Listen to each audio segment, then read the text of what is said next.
The wine glass was halfway to my lips when Dad clicked on the television, and my entire world shattered into a million pieces. I'm Cora Adkins, 32 years old, and until that moment, I thought I knew everything about my family. We were gathered for our monthly Sunday dinner at my parents' house in Connecticut, the same tradition we'd kept alive since I was 12. My sister Beth sat across from me, twirling her pasta and laughing at something Mom had said about the neighbors. Everything felt normal. Comfortable even, until Dad's face turned to stone. He had been quiet all through dinner, which wasn't unusual for him. He was always the thoughtful type, measuring his words carefully. But when he stood up and walked to the television without saying anything, Mom and Beth exchanged confused glances. I set down my wine glass, watching him insert a USB drive into the TV with deliberate, almost ceremonial movements. "I need everyone to watch something," he said, his voice carrying a weight I'd never heard before. The screen flickered to life, showing the familiar interior of First National Bank on Madison Street. The timestamp read 3 weeks ago, Tuesday, 2:47 p.m. "Dad, what is this?" Beth asked, her voice pitched slightly higher than normal. But Dad just raised his hand for silence. The security footage was crystal clear, showing someone at the teller window. The figure wore a baseball cap and sunglasses, but something about the way they moved, the tilt of their head, the gesture of tucking hair behind their ear, made my stomach drop. The teller counted out stack after stack of $100 bills. "That's our family emergency fund," Dad said quietly. $200,000, built up over 30 years. Your grandmother's life insurance, my bonuses, everything we saved for real catastrophe. He turned to look directly at me. "The account only you were supposed to have access to, Cora.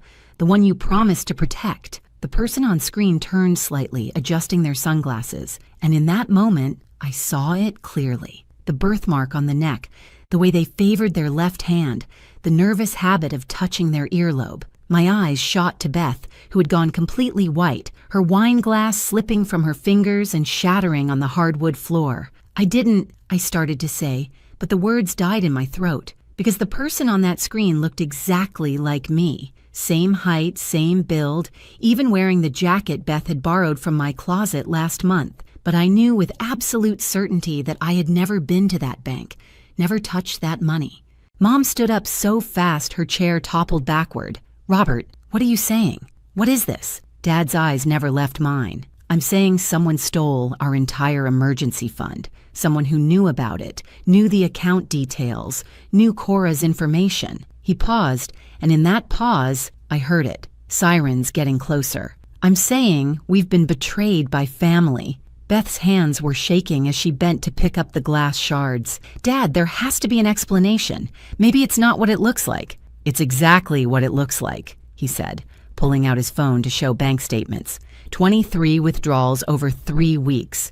Different branches, different times, but always just under the reporting limit. Professional, calculated. The doorbell rang, followed immediately by firm knocking. "Police, we need to speak with Cora Adkins." My legs felt like water. This wasn't just about money. This was about trust, about family, about everything I thought I knew crumbling around me. As I walked to the door, I caught Beth's reflection in the hallway mirror. The look on her face wasn't shock or confusion. It was guilt, pure and undeniable. "Beth," I whispered, turning back to her. "What did you do?" 3 weeks before that horrible Sunday dinner, life had seemed perfect. I'd just gotten promoted to senior accountant at Morrison & Associates.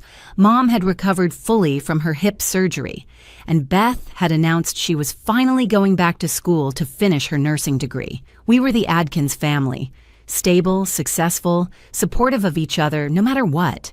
The emergency fund had been Dad's idea after Grandma Rose passed away 5 years ago. She'd left a substantial life insurance policy, and Dad, ever the pragmatist, insisted we keep it as a family safety net. "You never know when disaster might strike," he'd said, entrusting me with the account access because of my financial background. It was supposed to be our shield against catastrophe, medical emergencies, house fires, the kind of life-altering events you pray never happen. I should have noticed the signs earlier. Beth had been acting strange for about 2 months, but I'd attributed it to stress about going back to school. She'd started working extra shifts at the restaurant, claiming she needed money for textbooks, When she showed up with a new designer handbag, she said it was a gift from her boyfriend Marcus. When her car suddenly had expensive new rims, she laughed it off as Marcus spoiling her again. Marcus. Even thinking his name now makes my skin crawl. He'd appeared in Beth's life 6 months ago like some kind of romantic movie hero. Charming, successful, always picking up the check, always having the right words. He claimed to be in real estate development. Drove a black Mercedes, wore expensive watches. Mom loved him. Dad was skeptical, but polite. I was somewhere in between, wanting to be happy for Beth, but feeling something was off. The first real red flag came when Beth asked me about the emergency fund over coffee one morning. Just curious, she'd said, stirring sugar into her latte. How does Dad access that account? Like, what if something happened to you? I'd explained that I was the only authorized user, that it required my ID, my signature, my presence. She'd nodded thoughtfully, then changed the subject to Marcus's upcoming business trip to Miami. Looking back, I realized she was gathering information piece by piece. Then came the day she borrowed my jacket. It was raining, she was running late for work, and her coat was at Marcus's apartment. Such a small thing, letting your sister borrow clothes. She returned it the next day, apologizing profusely for getting it wet. I hadn't thought twice about it until I saw that security footage. What I didn't know then was that Dad had already started his investigation. Being a retired bank manager has its advantages. He still had friends in the system, people who'd alert him to unusual activity. When the first large withdrawal hit, a former colleague called him immediately. Dad didn't want to believe it at first. Couldn't imagine either of his daughters would betray the family like that. So he'd started watching, gathering evidence, pulling security footage through his connections. He'd tracked every withdrawal, mapped out the pattern, noticed how the person always chose branches where the staff didn't know our family. He'd watched his own daughter, though he didn't know which one, systematically drain our safety net. The sophistication of it should have been my clue. Beth was smart, but she wasn't financially savvy. She could barely balance her own checkbook, always asking me for help with her taxes. This plan, with its carefully structured withdrawals just under federal reporting limits, its use of multiple branches, its timing to avoid pattern detection, this was someone else's design.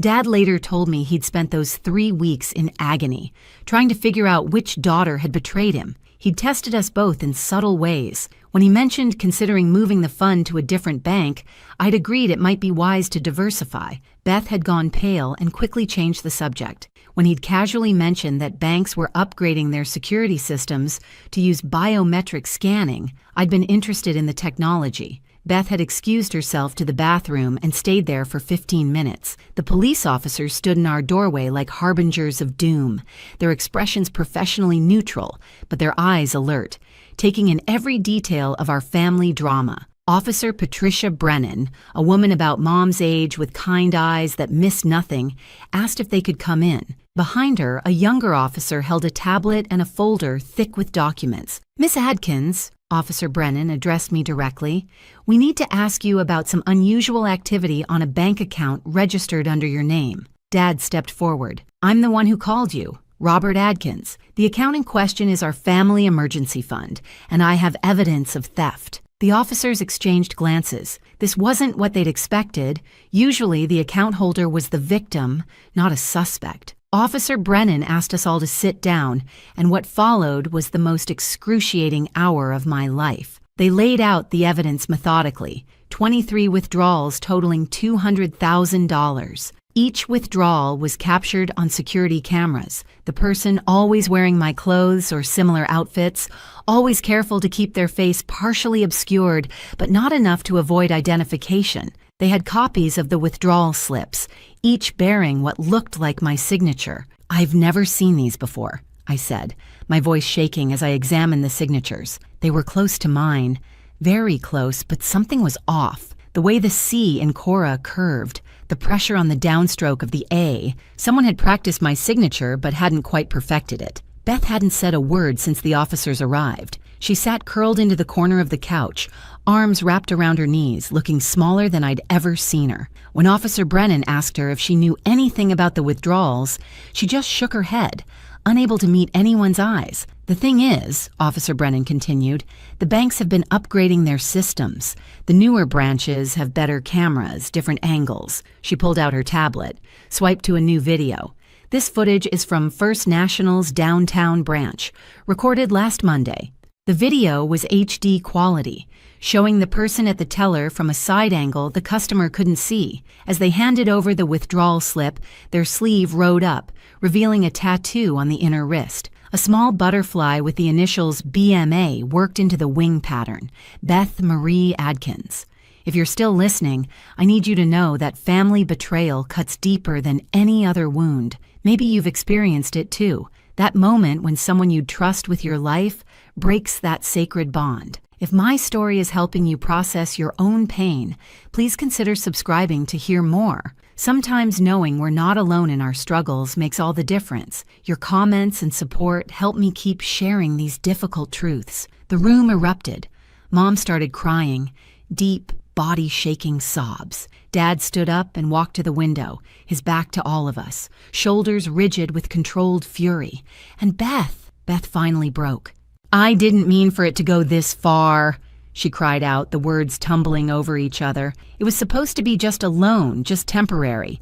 Marcus said he had this investment opportunity, that we'd triple the money in a month and I could put it all back before anyone noticed." "Marcus," Dad said, his voice deadly quiet. "Of course." Beth was sobbing now, mascara running down her cheeks. "He said his business partners were threatening him, that they'd hurt him if he didn't come up with the money. He showed me texts, photos of what they'd done to other people who didn't pay. I was terrified." Officer Brennan leaned forward. "Miss Adkins, Beth, I need you to understand the seriousness of this situation.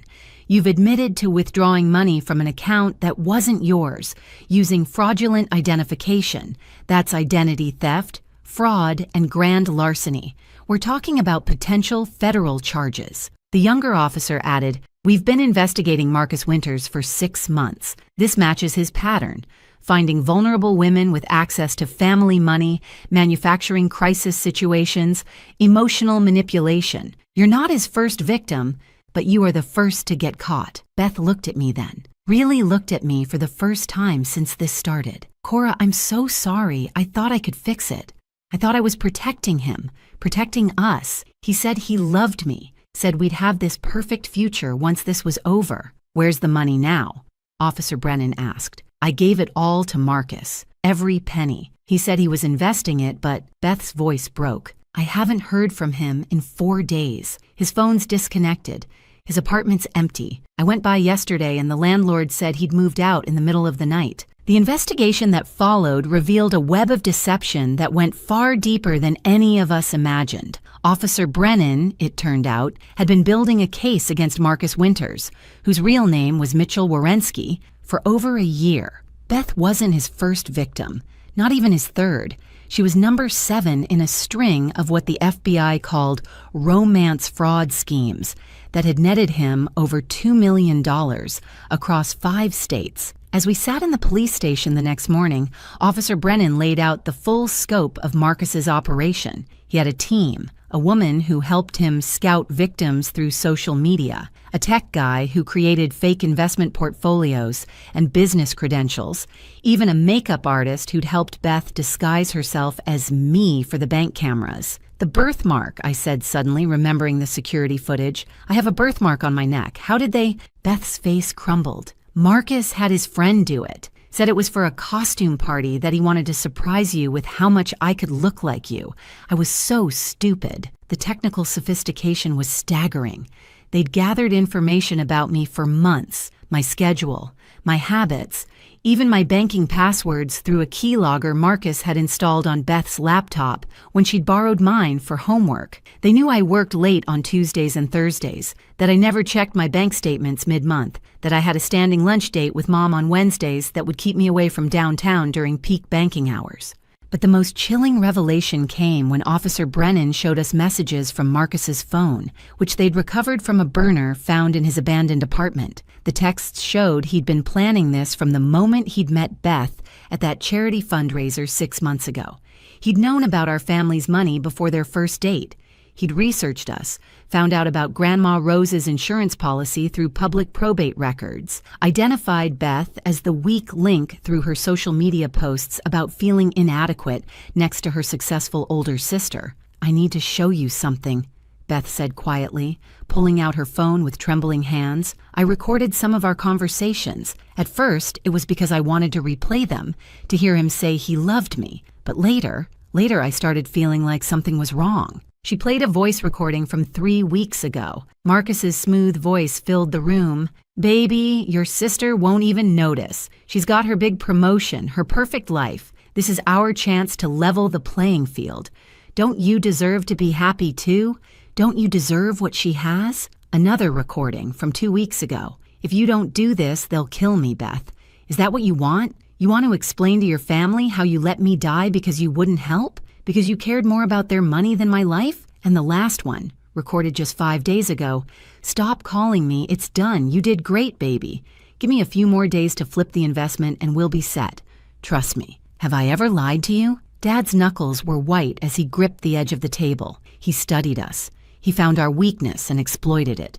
Officer Brennan nodded. That's his pattern. He finds families with money, identifies the most emotionally vulnerable member, usually someone who feels overshadowed or underappreciated, and builds an elaborate fantasy around them. The crisis is always manufactured. The threat's always fake. But by the time victims realize it, the money's gone. "But we can get it back, right?"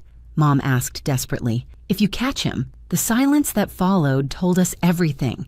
Marcus, Mitchell, was probably already in another state, another identity, stalking another family. The money had likely been converted to cryptocurrency and scattered across dozens of untraceable accounts within hours of Beth handing it over. "There's something else," Officer Brennan said, her voice gentler now. "We found evidence on his computer of surveillance on your family. Photos, schedules, recordings. Beth, he had you wear a wire sometimes, didn't he? Said it was to protect you both?" Beth nodded miserably. "He said if anything went wrong, we'd need evidence that I was coerced. He was building a case to frame you entirely if he got caught, make you the mastermind, him the unwitting accomplice. We found draft emails from your account that he wrote but never sent, discussing the plan as if it was your idea." The full weight of the betrayal hit Beth then. She'd lost more than money.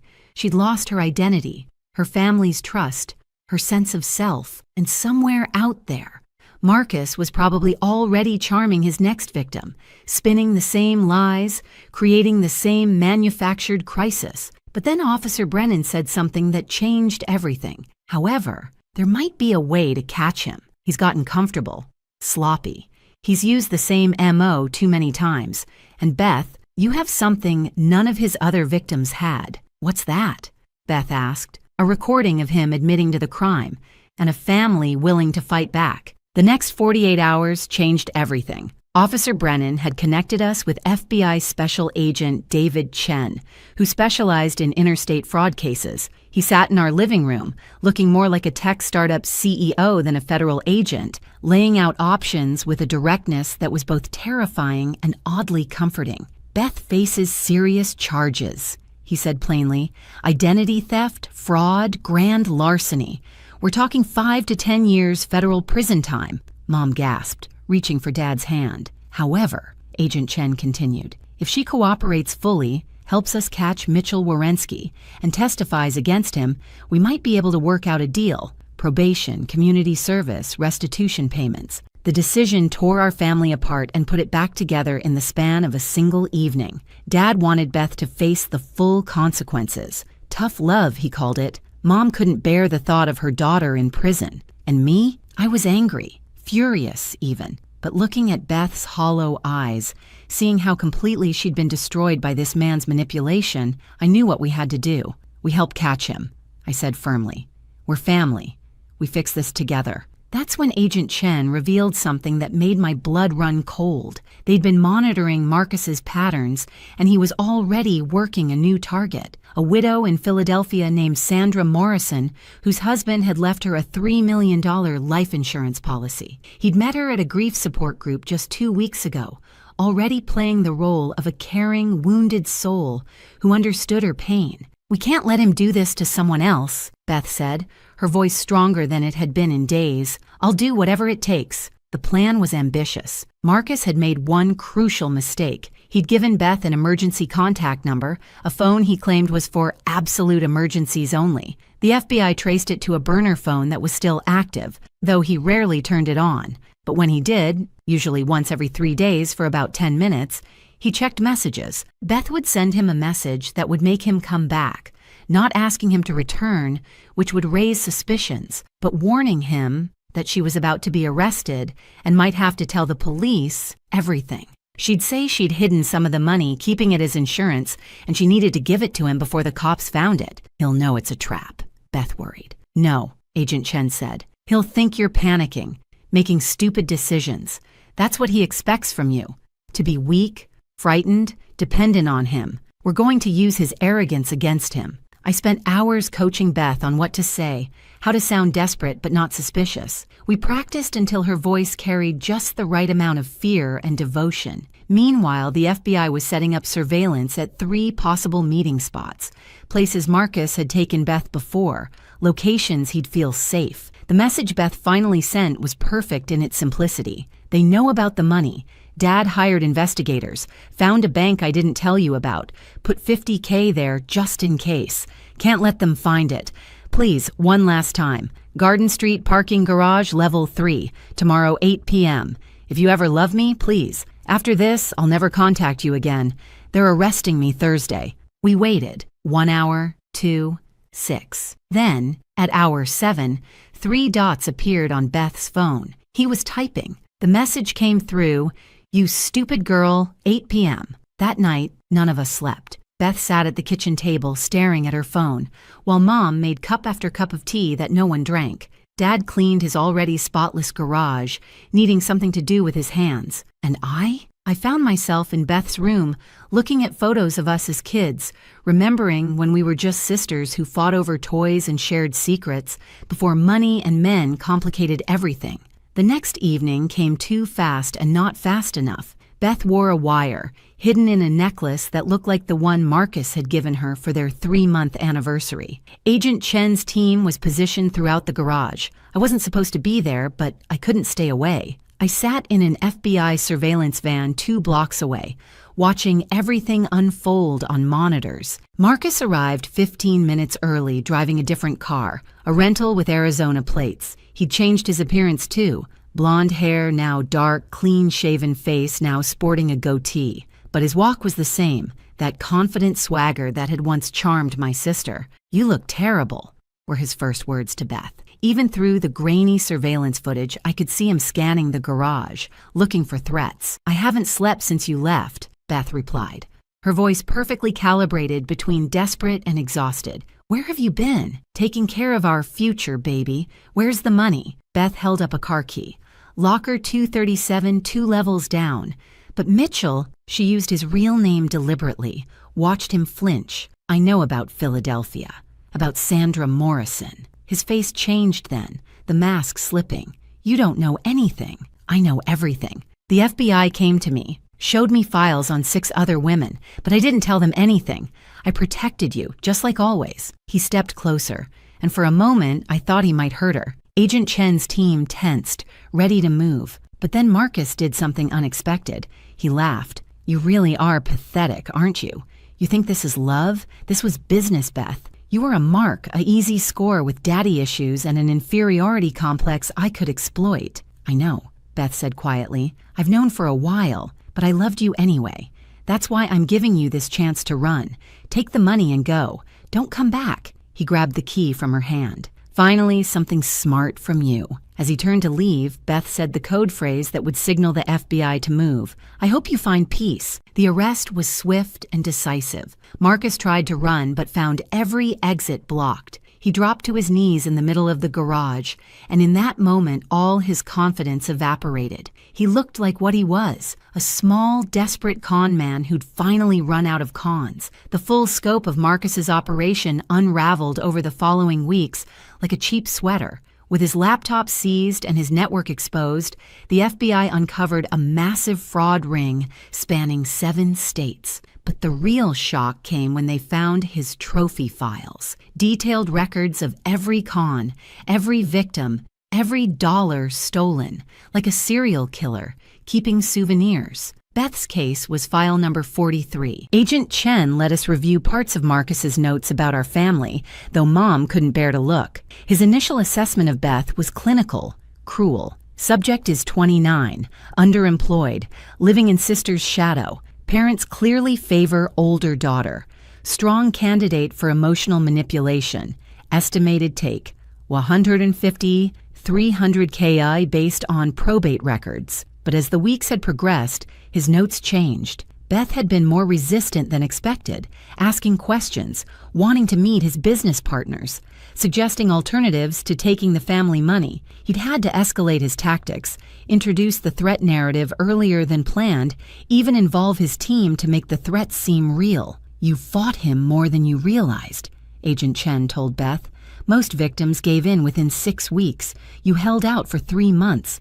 He had to work for this one. The FBI had set up a brilliant sting operation.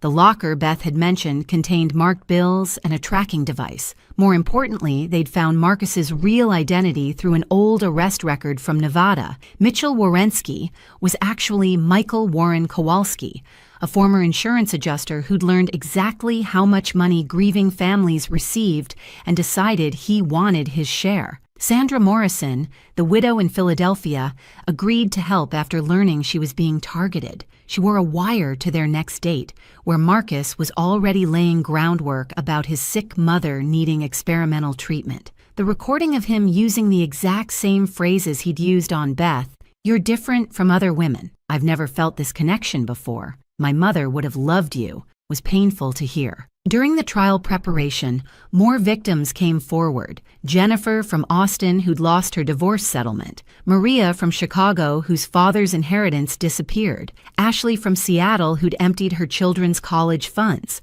Each woman told the same story. A charming man who understood their pain, a crisis that needed immediate action, money that vanished along with him. But the most dramatic moment came when Marcus's partner, the woman who'd helped scout victims, flipped on him for immunity. Diane Frost was a former actress who'd met Marcus when he'd conned her dying grandmother. Instead of turning him in, she joined him, becoming his scout and sometime accomplice. She provided receipts, recordings, even videos of Marcus laughing about his stupid marks and planning his next score. He called it therapeutic theft, Diane testified, said these women needed to learn they couldn't trust everyone, that he was doing them a favor by teaching them a lesson. He'd actually get angry if anyone suggested the victims were truly hurt, insisted they were all rich anyway, that they'd be fine. Our family attended every day of the trial. Beth testified for 3 hours, detailing the manipulation, the lies, the gradual erosion of her self-worth, until giving him the money seemed like the only way to save everyone. When the prosecutor asked why she'd stolen from her own family, she broke down. Because he made me believe they didn't really love me anyway, that I was the disappointment, the failure. He said taking the money was just making official what everyone already knew, that I didn't deserve to be part of a successful family. And after years of feeling like I wasn't good enough, part of me believed him. That testimony led to something unexpected. 3 jurors approached the prosecutor during a break, sharing their own stories of family members who'd been conned by romance scammers. The prosecutor later told us it was the first time she'd seen jurors cry during a fraud case. Marcus was convicted on all counts: wire fraud, identity theft, conspiracy, money laundering. The judge, a stern woman who'd seen every type of criminal in her 30-year career, had harsh words during sentencing. "Mr. Kowalski, you didn't just steal money. You stole trust, love, hope. You identified vulnerable people and exploited their deepest insecurities. You turned family members against each other. This court sentences you to 25 years federal prison, with no possibility of early release." As they led him away, Marcus turned to look at Beth one last time. I expected to see hatred or anger in his eyes. Instead, there was nothing, just the empty stare of a man who'd never felt a genuine emotion in his life. The months following Marcus's conviction were harder than the trial itself. The adrenaline of catching him had worn off, leaving us to face the wreckage he'd left behind. $200,000 doesn't just disappear without consequences. Dad had to come out of retirement, taking a consulting position at his old bank. At 65, he was working 50-hour weeks again, his dreams of traveling with Mom indefinitely postponed. Mom sold her beloved grandmother's jewelry collection, pieces she'd planned to pass down to Beth and me. The house needed a new roof that year. That fund was gone. Mom's planned knee surgery, postponed indefinitely. Beth's legal troubles were far from over. Though the federal prosecutor had recommended leniency, the state had its own charges. She pled guilty to identity theft and fraud, receiving 5 years probation, 2,000 hours of community service, and was ordered to pay restitution, $50,000 over 10 years. Even though she'd never seen a penny of the stolen money herself, she moved back home, unable to afford her apartment. The nursing program rejected her application once her criminal record appeared on the background check. The restaurant where she'd worked fired her the day the story hit the local news. For 3 months, she couldn't find work anywhere. Who wants to hire someone convicted of stealing from their own family? The worst part was watching her disappear into herself. The confident, laughing sister I'd known was gone, replaced by someone who flinched at sudden noises and couldn't make eye contact. She started therapy, but healing from that level of manipulation takes time. Time we couldn't get back, trust that couldn't be instantly restored. Our extended family chose sides. Dad's brother called Beth a disgrace, said she should have gotten jail time. Mom's sister accused us of being too harsh, claimed we'd driven Beth into Marcus's arms by making her feel inadequate. Thanksgiving that year was just the 4 of us, eating Chinese takeout because nobody had the energy to pretend everything was normal. I struggled with my own anger. Some days I'd see Beth helping Mom with dishes, looking so broken, and my heart would ache for her. Other days, I'd remember standing in that police station being accused of theft, watching Dad's retirement disappear, and the rage would burn so hot I couldn't be in the same room as her. The turning point came in February, 5 months after the trial. I came home from work to find Beth in the garage, going through old boxes. She was holding a photo album from our childhood, birthday parties, family vacations, Christmas mornings, when the biggest worry was whether Santa would bring the right toys. "Remember this?" she asked, pointing to a picture of us at ages 8 and 11, dressed as matching witches for Halloween. "You made me be the good witch because you wanted to be the scary one. You cried because you wanted the black hat," I remembered. "And you gave it to me anyway." She traced the photo with her finger. "You always gave me what I wanted, even when it meant you went without. Maybe that's why Marcus chose me. He could see I was used to taking from you." "That's not true, Beth, isn't it? How many times did you cover my rent when I was between jobs? How many family dinners did you pay for because I forgot my wallet? I was taking from you long before Marcus showed up. He just made it official." We talked until 3 in the morning.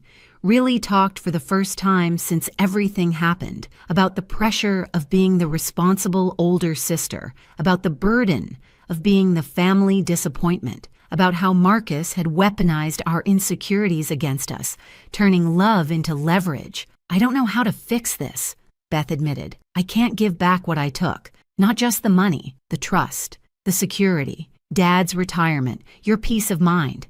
How do I make restitution for that?" I didn't have an answer then, but over the following weeks, Beth found her own way. She took a job at a crisis hotline, specifically working with fraud victims. She couldn't use her real name, of course, but under the alias Sarah, she spent nights talking to people who'd lost everything to scammers, using her experience to help them understand they weren't stupid or weak, just human. She started attending fraud victim support groups, first as a participant, then as a speaker. Her story, our story, became a cautionary tale that saved others. 3 women came forward saying Beth's testimony had given them the courage to report their own romance scammers. An elderly man said her speech helped him recognize the warning signs when a grandson called needing emergency money. One evening, I found her writing letters, dozens of them, all addressed to Marcus's other victims. "They deserve to know someone understands," she explained, "that someone else fell for the same lies, believed the same promises. They need to know it wasn't their fault." Some victims wrote back, Jennifer from Austin said Beth's letter was the first time she'd felt understood since losing her money. Maria from Chicago shared that she'd attempted suicide after Marcus disappeared, but Beth's words reminded her that surviving was its own form of victory. It's been 18 months now since Dad turned on that television and our world imploded. 18 months of therapy, family counseling, legal battles, and slow, painful healing. We're not the same family we were before. We never will be. But maybe that's not entirely a bad thing. The financial recovery has been gradual.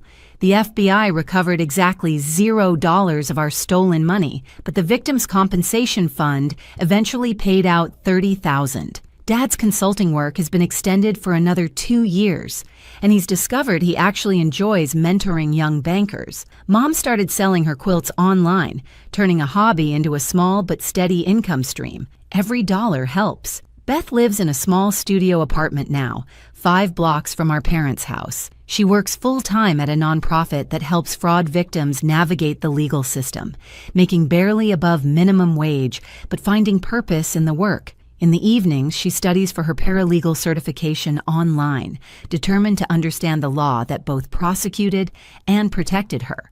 She's paid back $12,000 so far, every payment accompanied by a handwritten note to Dad, detailing how many hours she worked for that money. Dad saves every note in a folder marked Redemption, though he thinks we don't know about it. Our relationship is complicated but real.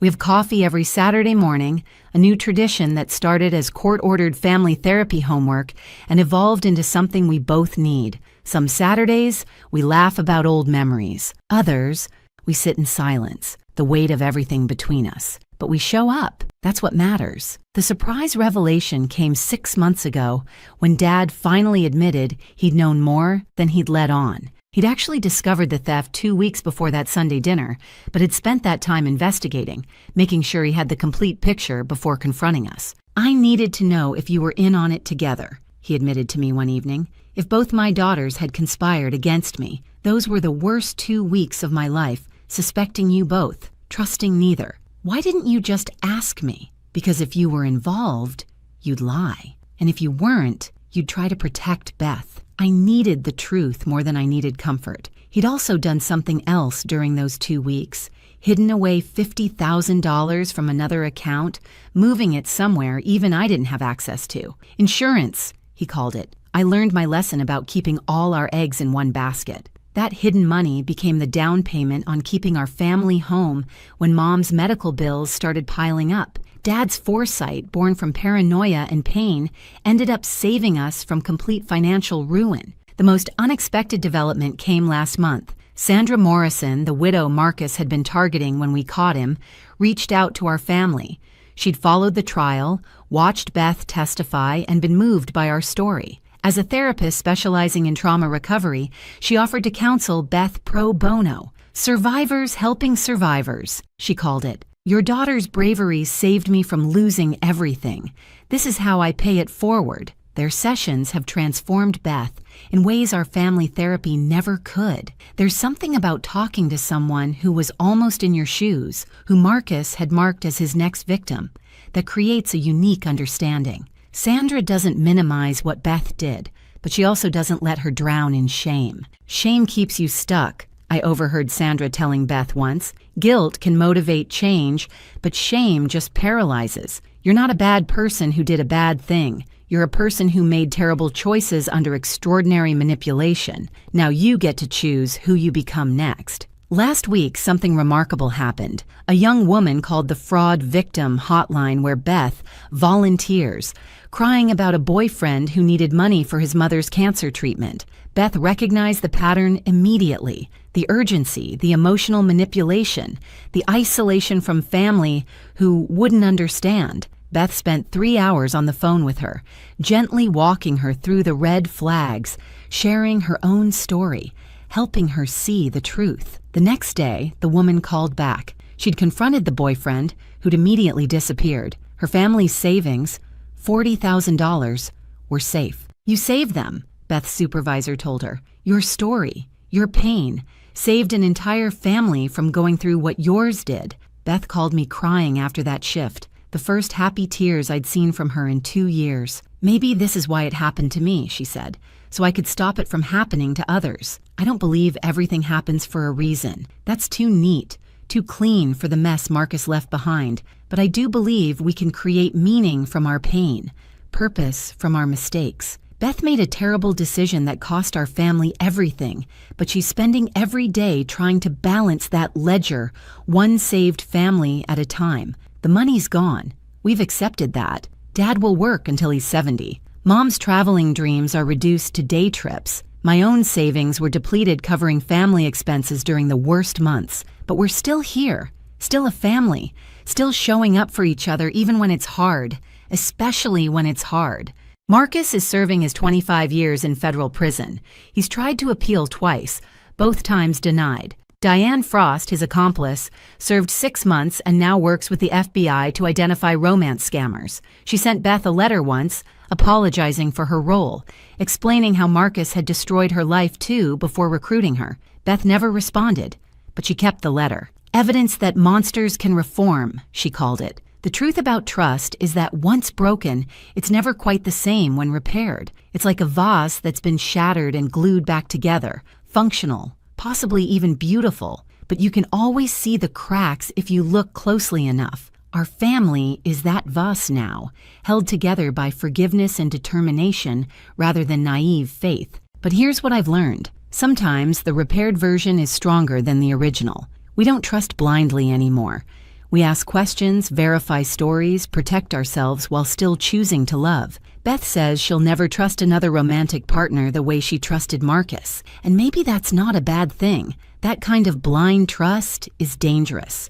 The trust she's building now, with us, with herself, is earned through actions, not words. Every family has that story, that defining moment when everything changed. Ours involved $200,000, a con man, and a sister who lost herself so completely she betrayed everyone who loved her. But it's also a story of redemption, of choosing family even when they've given you every reason not to, of finding strength in the broken places.